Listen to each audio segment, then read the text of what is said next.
Հայը Լևոն Շանթ, ծննդավայրը Պոլիս 1869 թվական, կոչումը գրող հրապարակախոս, պատգամը տգիտությունն է բոլոր չարիքներու արմատը, գիտության լույսը պետք է տարածել զանգվածներու մեջ, պետք է լուսավորել անոնց միտքն ու հոգին, որովհետև ինչ որ չար է մարդուն մեջ, չի կրնար դիմանալ գիտության լույսին։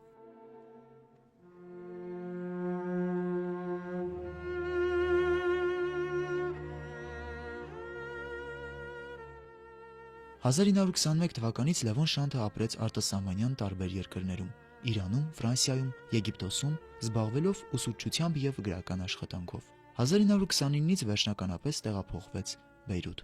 Շանթի ստեղծագործական կյանքն անցավ 6 տասնամյակների միջով։ Դեռևս 1890-ական թվականներին նա հրատարակեց բանաստեղծություններ և «Լեռան աղջիկը» պոեմը, որոնց գաղափարական հենքը իրական կյանքի և իդեալի հակադրության, պատրանքի և երազային սիրո մոտիվներն են։ Շանթի գրականությունը հարուստ է հոգեբանական ներբերանգներով, քնարական ջերմությամբ, մանավանդ կին հերոսների ներաշխարհի խոր իմացությամբ։ Էհեյ, ես վեր թրջիլ գուզեմ, մաքուր է հոն, արցակ, ազատ,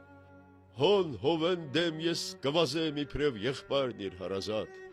ալևորիկ լեռան ցայտին կուզեմ թարին բազեին վեր, ծերեն նայիմ ամպի կույտին, ուր կայծակներն են պահվտեր, գիտեմ, վարեն այն վարահոտ խելոք մարդոց երամն ստվար, ինչ գործին այդ խևը հոտ, պիտի ըսեն նային իրար, և թող նային հեգնեն ալ թող, խելոք ծաղրովն իրենց անհամ, էհեյ, միշտ վեր ես սրտադող, միշտ վեր կուզեմ, որ խոյանամ։ Բեյրութում հայկական ջեմալան հիմնելու գաղափարը կարևորվեց և կյանքի կոչվեց Լևոն Շանթի և Նիկոլ Աղբալյանի կողմից։ Շանթը մերժել է հայ մեծահարուստներից ջեմալանի հիմնադրման համար դրամ հանգանակելու որոշ մտավորականների առաջարկները, պատասխանելով. «Եթե այդ հարուստներն ուզում են նման գործի ձեռնարկել, իրենք պետք է դիմեն մեզ, և ոչ թե մենք խնդրենք»։ Շանթը հենց սկզբից ապավինում է ժողովրդի աջակցությանը և չի սխալվում։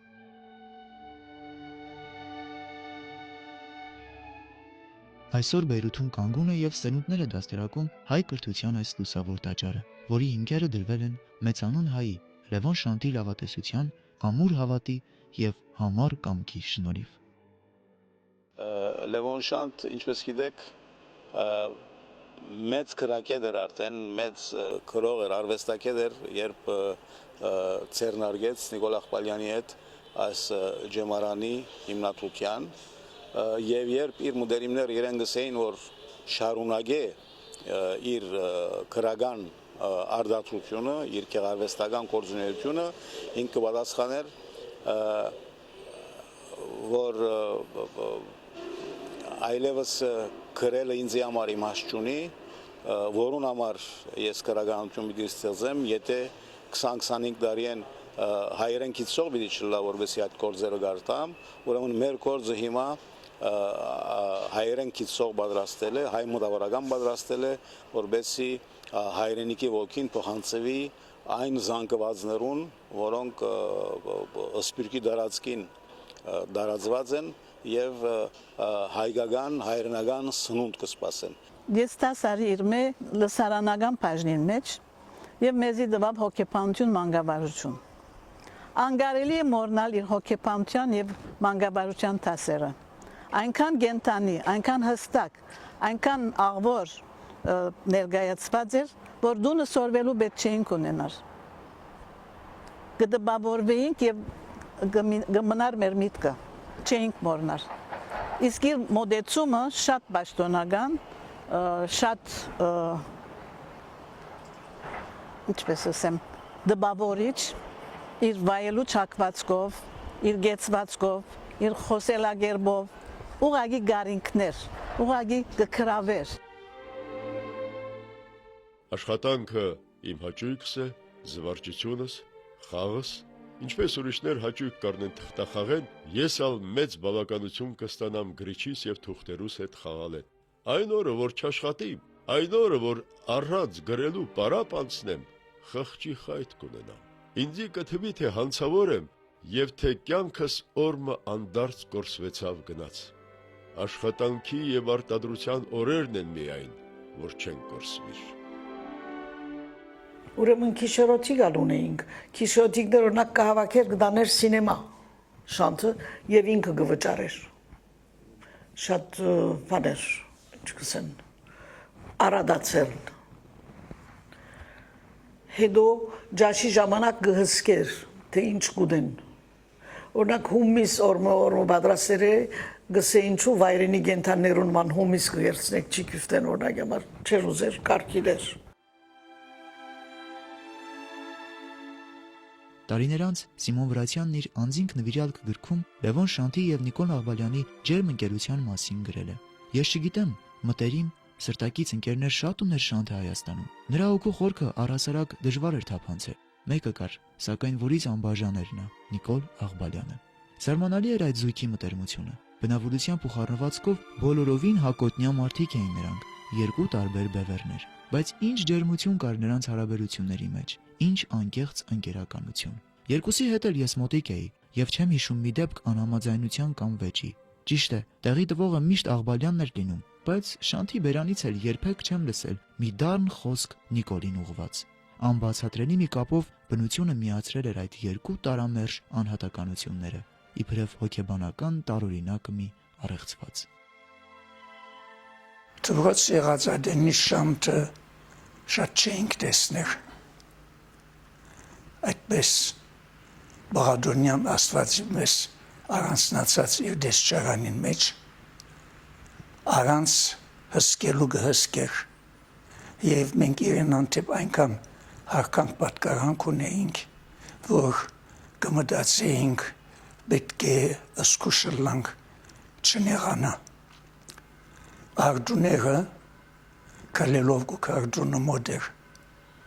այն ադեն ջմարանը Wadi abujmil փողոցին ծայրներ շրջան մգներ ավելորդ աստիճանները խուսափելու համար եւ ժամը 9-ի սպոսանքին 9-ին 10 մնացած է մինչեւ 9 սպոսանք ունեինք կբարձրանար աստիճաններն մենք այն ադեն արդակին բադշկամանս գեցած կլայինք ամիջապես կգոչկվեինք վեր գելեր Կլխարը գվերցներ, պարիլույս ծեսի տղակը սկսեր, օխնության բեսպան մներ մեզի համար։ Շանթի գրականությունը լավագույնս է բնորոշել իր ամենամտերիմ ընկերը Նիկոլ Աղբալյանը։ Լևոն Շանթի միտքն ամեն ինչ նկատում է ուժերի անիմաստ եւ անխորուրդ խաղ։ Սիրտն այդ խաղերի մեջ մոտ է գեղեցիկի։ Շանթի համար ամեն ինչ պատրանք է եւ հիասթափում։ Կյանքն այդ վիճակների հաջորդական շարանն է։ Այս աշխարհն ունայն է եւ խաղ անիմաստ ուժերի, բայց լավագույն խաղն արվեստն է եւ լավագույն սերը, ստեղծագործ ոգիների մտերմությունը, որից ծորում է արվեստի գործը։ Լինելով խստորեն շեշտված անձնականություն, նա ոչ թե հարմարած է կյանքին, այլ կյանքի տվիքները հարմարած են իրան, իր անձնականությունը շեշտելու համար։ Լևոն Շանթը մեծ մտավորական է, խորամիտ եւ խորիմաստ։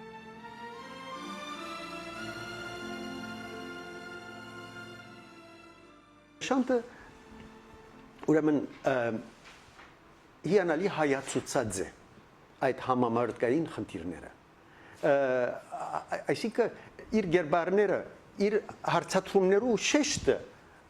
հայկական է։ Իր պատմական պիեսներուն ծանոթ ենք այդ բոլորը այդ նյութերու որ թեքրումը իհարկե մեկ կողմը երևութաբես պատմական են այդ խնդիրները, հավիտենական խնդիրներ են, շղթայվածի մեջ դրված, հինասվածներու մեջ դրված, լա ընկերային, լա մետաֆիզիկական, բարոյական, էթիկական խնդիրներ են, բայց այդ բոլոր այդ պատմական հակոստը, որ ինք հակտուցած է, շատ բան հաճող կերպով, զգայուն կերպով հայացնեն այդ գործերը։ Ոչինչ եւ անարժեք բանն է կյանքը, երբ չկա աշխատանք, մաքարուն, ձգտումներ եւ գիրք, հուզումը ծրագիր։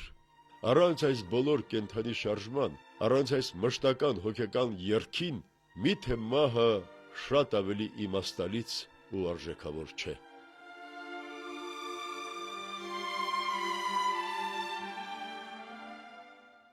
Այս մարտիկը Լևոն Շանթ, Նիկոլ Աղբալյան եւ իրենց ծերնդագիծները նաեւ աստեցություն ունեցած են դրական աստեցություն ունեցած են իրենց օդար շրջանակներում վրա իրենց մի օդար շրջանակներում վրա ոչ հայկական շրջանակներում վրա բարձավես իրենց ներկայությամբ Ագարականոր որ իրենց շրջապատին հետ հաղորդակցության մեջ լալու դժվարություն ունեին, ժամանակը չունեին եւ նաեւ լեզվին չէին դիրաբերել։ Այս մարդիկը հարկելի մարդիկ եղած են այդ շրջապատին համար, բարձավես իրենց ներկայությամբ։ Շանթի ժամանակակիցները պատմում են, որ երբ մահացել էր Կիլիկիոս Սահակ կաթողիկոսը, հայկական բոլոր ճեմարանները այդ օրը փակվել են։ Միայն Շանթն է, որ չի դադարեցրել իր ղեկավարած ճեմարանի աշխատանքը։ Ուսուցիչների մի խումբ Նիկոլ Աղբալյանի գլխավորությամբ Շանթի մոտ են եկել բողոքելու։ Շանթն իրեն բնորոշ կտրուկ ոճով հայտարարել է. «Ինչ հարկ կա դպրոցը փակելու, ինչու դասերը տուժեն»։ Բայց ախր Լևոն հայոց կաթողիկոսն է վախճանվել, պետք է մասնակցել սուքին եւ երեխաների մեջ արթուն պահել ավանդական հարգանքի զգացումները, առարկել է Աղբալյանը։ Միևնույն է, Շանթի համար առաջնայինը գործն է եղել, իսկ Աղբալյանը այդ օրը դասին չի մասնակցել։ Հիմա գսեն, որ Շանթը այնքան կանոնավոր էր, որ ժամացույց օգտագործելու գարիք չկար, որովհետև ինքը արդեն այդպես բնական կերպով ճշտված ժամուն դպրոց կմտներ, ճշտված ժամուն իր գրասենյակի մեջ կլար, ճշտված ժամուն այնտեղ են դուրս գելեր, ճշտաբավության իսկապես դիբարմ է եղած է։ Հետո ինչ որ գիմանանք եւ գլսենք Շանթը աշխատանքի ուրեմն աշխատանքի մասին ուղղակի պաշտամունք ունեցած է ոչ ոք գրծած իր աշխատանքը խանգարել եւ իր աշխատանքի ժամերը հստակորեն ճշտված եղած են եւ նաեւ բանի մեջ հսկայական կորց կատարող ուրեմն մարդ եղած է ճշտաբավության աշխատասիրության բանի մեջ իսկական մեծ դիբարման է Բազմաթիվ փորձությունների, դժվարությունների միջով անցած մեծ հայն ու մտավորականը երբևէ չի կորցրել հոգու արիությունը։ Մտերիմները գրողին միայն մեկ անգամ են արտասվելիս տեսել, երբ մահացել էր Շանթի կինը, Տիկին Ջավոն։ Ուղարկավորությունից վերադառնալիս Շանթը առանձնացել է եւ արտասվել։ Գրողը ողբացել է իր կյանքի ընկերոջ անդառնալի կորուստը։ Սակայն ընդամենը րոպեներ անց Շանթը վերագտնելով իրեն հարսին ասել է. «Զեփյուր, աղջիկս, այսուհետ ես ալ ձեր տան անդամն եմ»։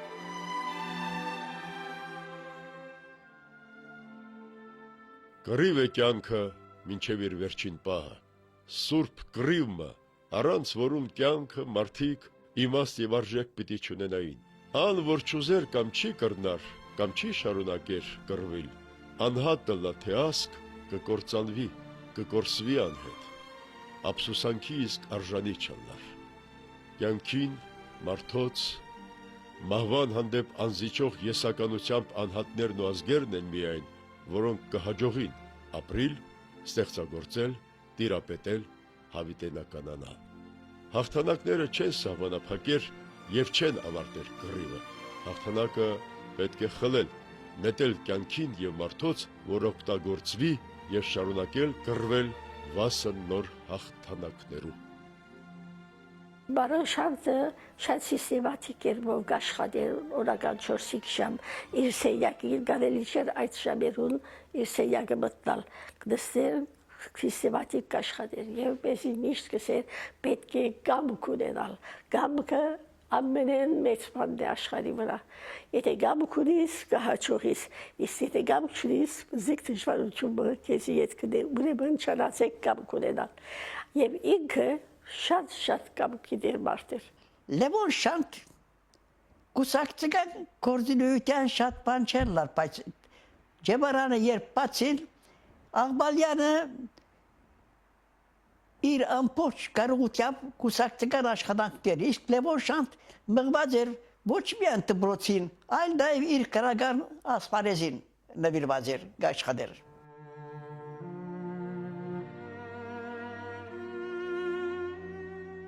Սիմոն Վրացյանը գրում է. Շանթը դաշնակցական էր, ինչպես դաշնակցական էին եւ Ահարոնյանը, Հզարդարյանը, Դանիել Վարուժանը, Սիամանտոն եւ ուրիշ մեծանուն հայ գրագետներ։ Իր խառնվածքով սակայն նա երբեք հակում ցույց չէր տվել կուսակցական գործում կյանքում դեր կատարելու։ Գոնե ինձ ծանոթ չէր նման բան։ Այդ պատճառով Մեծ եղավ իմ զարմանքը, երբ 1947 թվականի ընդհանուր ժողովում Շանթը ներկայացավ իբրև մարտնչող դաշնակցական։ Արտասովոր եռանդով մասնակցելով կուսակցական բոլոր հարցերի քննությանը, որպես ժողովական եւ որպես նախագահ, երբեմն նույնիսկ աշխատելով իր համոզումները պարտադրել ընկերներին։ Հակառակ իր հարաճացյալ տարիքին նա բացառիկ աշխուժություն էր ցույց տալիս, բծախնդիր ու ճշտապահ դեպի ժողովական պարտականությունները։ Նա իրեն հարազատ էր զգում դաշնակցական տարերքում, անհողդող թջատագով միացյալ եւ անկախ Հայաստանի գաղափարի եւ անտեղի տալի հակառակորդ բոլշևիզմի։ Դաշնակցությունը նրա համար հայ կյանքից ծնունդ առած այն միակ ուժն էր, որ կոչված էր լուծելու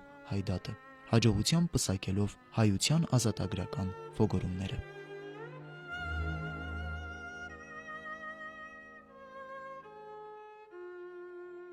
Սիվարուն Շանթ,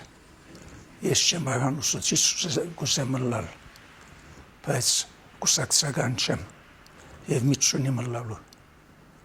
Տղա սավադանք վաները գմդացեն չենսեր։ Հետո սավ ճուն միասյալ անդախ Հայաստանի իդեալին գավադաս, ըսի այո, ըգամն տաշնակցական ես սավ։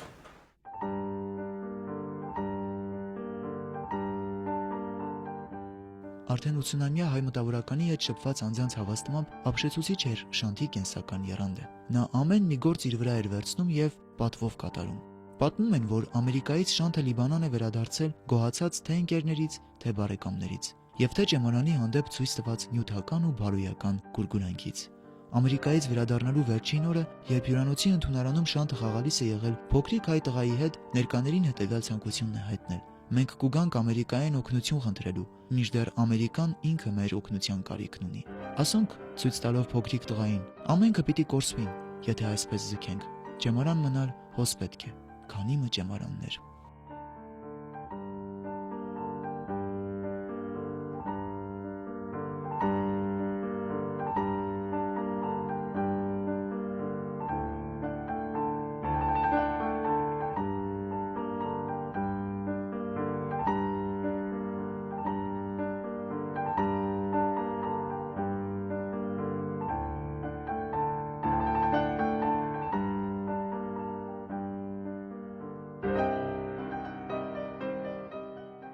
Իր մտահոգությունն էր լավ առողջ երդասարտություն հասցնել։ Երդասարտություն, որ առողջ լար ֆիզիկապես, առողջ լար մտավորապես եւ առողջ լար հոգեպես։ Այս երեք ուղղությունները իրեն համար կարևոր էին լավ մարդ, գլխակիր մարդ պատրաստել։ Եվ այս գլխակիր մարդուն հետ ուզեմ աղբալյանն ալ պիտի ցեզի ներկայացնեմ բզդիկ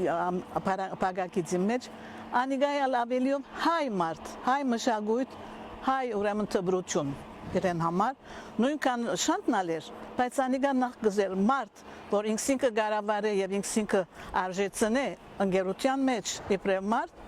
հետո ուրեմն օգտագարը լա իր բոլոր կարողություններով շրջաբադին հայության, հայ ընկերության, հայ մշակույթին, ուրեմն երկուքով իրար լրացնող ուրեմն անձեր էին իրենք։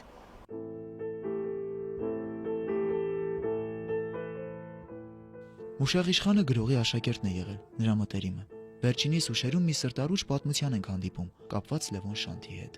Անգամ մը ծանրորեն ողբերգական կացության մը առջև Շանթի ուժեղ կեցվածքը մեզ բոլորիս զարմացուց։ Պատերազմի շրջանին էր, իր միջնեկ որդին Վիգենը նշանածին հետ զոհգացեր էր Բերլինի ահեղ ռմբակոծումներուն։ Լուրը տարածվելուն հաջորդ օրն իսկ Շանթ սովորականին պես դպրոց մտավ անայլայլ։ Քաղաքավարության բարևեց մեզ եւ քաշվեցավ տեսչարանի իր սենյակը։ Ի վերջո որոշեցինք մտնել տեսչարան եւ մեր վշտակցությունը հայտնել իրեն։ Մտեք, լսվեցավ ներսեն Շանթի հնչեղ ձայնը։ Մտանք եւ մռայլ դեմքերով շարվեցանք պատին տակ։ Ոչ ոք կհամարցակեր խոսք բանալ։ Գիտեք, պարոն Շանթ, շատ ցավեցանք պատահած անսպասելի դեպքին համար։ Չենք գիտեր ինչպես հայտնենք մեր ցավակցությունները։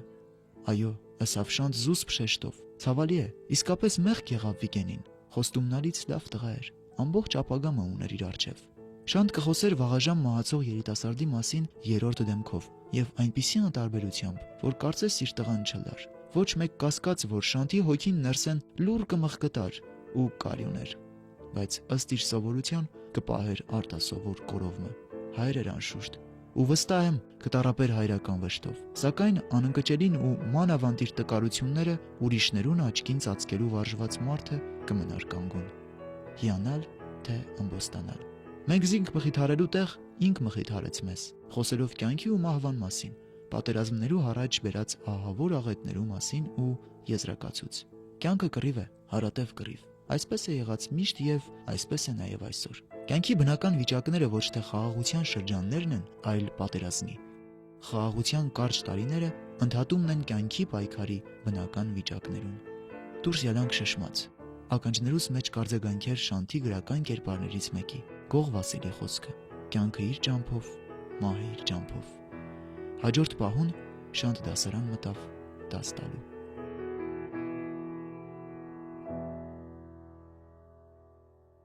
Այսպես է կյանքը։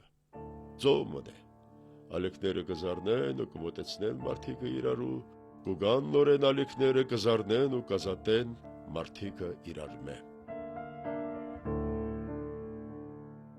Ուրեմն Շանթը եկեղեցի մոտ չէր։ Բնավ եկեղեցի չէր դեռ։ Եվ չէր սիրել ասեմ։ Որևէ ադեմ ոչ սադիկ ոչ չեկացած եկեղեցի բնավ չէր դեռ։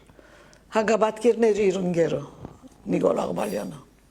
որ մեզի երբեմն գահավաքեր եկեղեցի կդաներ։ Կուզեւ որ շարականներ մտի գնենք։ Վեհապարին դեսնորինք, վեհապարին ցերկամփորենք, Շանթը այդ բաները չուներ, չէր սիրել։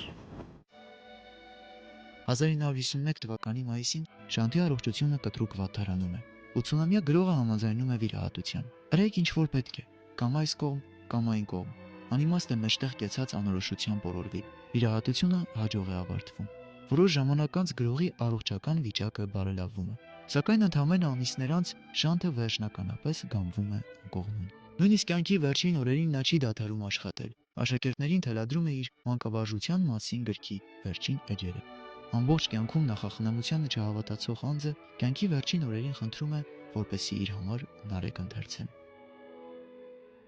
Նարեկը լալագին աղոթքներու շարքը չէ, այլ մարդկային անիրաված հոգիի պորտկումն է դեպի երկինք։ Նարեկը ընդվզումի վեճ մնե, որով մեր հանճարեղ վանականը կսե Աստծո։ Դուն ամեն փառք ու իշխանություն,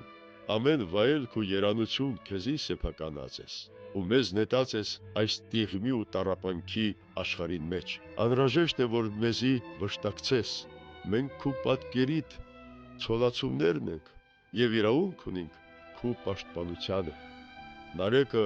ավելի խոր եւ իմաստալի գրվածք է, քան Դանթեի դժոխքը։ Կարծես ինքսինքը նույնացուցած էր նարեկացին հետ եւ ինքն ալ գրի մեջ էր Աստծո հետ։ Աստվածավախ չէր Շանթը, վստահաբար քրիստոնյա չէր։ Փնությունը բաշտող մարդ մներ, բայց չէր խոսեր այդ մասին։ Եվ ուրեմն երբ որ քիչ առաջացած մտածումներ արտահայտեր եւ դեսներ որ ես նոտ կառնեմ, ինչ կնես տղաս կսեր բարոն Շանթ, նոտ կառնեմ որպեսի հետո հատաղաս կրե, մահես ետ կգտբես, բայց ամեն բան պիտի չդբես։ Մեր ժողովուրդը պիտի հասուննա, հասնի պիտի ըսածներուս։ Սիրելիներ, ես մահեն վախեցող չեմ, բայց չեմ կարող մոռանալ, որ ես հայ ժողովրդի օժանդակությանն է, որ կարդացեր ու մարդ եղել եմ։ Ես պարտ կունիմ իմ ժողովրդիս հանդեպ, եւ ատոր համար է, որ պիտի խնդրեի բժշկեն, որ քիչ ավելի արտոնություն տար ինձի գործս վերջացնելու։ Ուսուցիչներուն համար պիտանի գիրք պիտի ալնա։ Վերջին օրերուն ես ինձ մեկ խնդրած էր մանկական ուրեմն քրագանության մասին մտածել եւ թարգմանել Վոտիսևսը, Վոտիսագանը։ Ես չէի գնալ ոչսել։ Ուրեմն թարգմանած էի, ասի բարոն Շանթ, դուք հիվանդ եք, ինչպես կուզեք կամ եւ աշխատենք միասին եւ սրբակրություն անեք դուք։ Չէ, աղջիկս չի անպայման եկուր կսպասեմ։ Ալ չէի գնալ չերտալ, արած ուրեմն թարգմանությունը Քացիկովը գարտանայի մսավ, սկսա գարտալ, ինքը բզդիկ սրբակրություններ ըրավ, Եվ ուրեմն այս ցեվով իմ մոտ այնքան խոր դպավորություն ցկեց, որ մահամերձ իր վիճակի մեջ ինձի ուրեմն ուղղություն տվավ, տելատրանքներ հրավ եւ սրբակրություններ հրավ։ Շանթը ինքիր մասին չէր խոսեր։ Շատ զուսպ մարդ էր։ Կարծես աբակի բադվար մգար իր եւ մարդոց միջև։ Բայց այդ օրերուն պատահեցավ որ խոսի։ Օրմը ցերկը գլուխին դարավ, սավ միայն այս է մնացեր։ Ուրիշ անգամ մնալ, այսպես գլուխը բարձրացուց, մարմինին նայեցավ, վդիտ, որ պարակ վերմագին դագեն ուշակվեր, եւ սավ եւ կոլոսը բարգած է։ Ավելորդ չի լինի ասել, որ Լևոն Շանթը ըստ էության հայ իրականության հազվագյուտ նահատակներից մեկն էր, որը իր կյանքի ապրած ոչ մի վարկյանի համար գուցե եւ ափսոսելու ժամանակ չի ունեցել եւ առիթ չի ունեցել, որովհետեւ դա համակ ինքնանվիրում էր տառապանքների միջով սկսած 3-4 տարեկանից մինչեւ մահը եւ հայտնությունների միջով։ Այսպես նա դառնում է մեր հայ իրականության դուսեղեն ճամփորդներից մեկը։ 1951 թվականի նոյեմբերի կեսերից Շանթն այլևս չի կարողանում աշխատել, թեև չի դադարում հետաքրքրվել ճեմարանի գործերով։ Նոյեմբերի 29-ին գրողը հավիտենապես փակում է աչքերը։ Ականատեսների վկայությամբ Նշան Փալանջյան ճեմարանից երբ դուրս էին բերում Շանթի այճունը, ներկա էր ավելի քան 10,000 մարդ։ Մինչդեռ խորհրդային Հայաստանում այդ օրը տարօրինակ, բայց եւ հասկանալի դառություն էր։ Միայն թերթում տպագրվում է փոքրիկ հայտարարություն, որ Բեյրութում վախճանվել է մոլի հակահայ դաշնակցական բուրժուական իդեոլոգ Լևոն Շանթը։ Ընդհանրապես այսքանը։ Մինչդեռ տաղանդավոր գրողը նվիրյալ քաղաքական ու հասարակական գործիչ է, սիրելի մանկավարժը եւ իհարկե մեծ հայը Լևոն Շանթը ամբողջ կյանքում ծառայեց իր ժողովրդին եւ Հայաստանի ապագային։ Նա ամենից առաջ իր ժողովրդի նվիրյալ զավակն էր, գրչի վարպետ, մշակույթի դարբին, հայ գրականության նահապետներից մեկը։ Շանթը մինչև կյանքի վերջին օրը հավատարիմ մնաց իր դավանած արժեքներին, իր սկզբունքներին եւ հակառակ հայ քաղաքական կյանքի փոթորիկներին շարունակեց ապրել նույն համոզումով։ Իմ տաճարիս հիմքը բանականությունս պիտի լա, սյուները կամքս է ու գմբեթն ալ ըլլալու է հավատքս։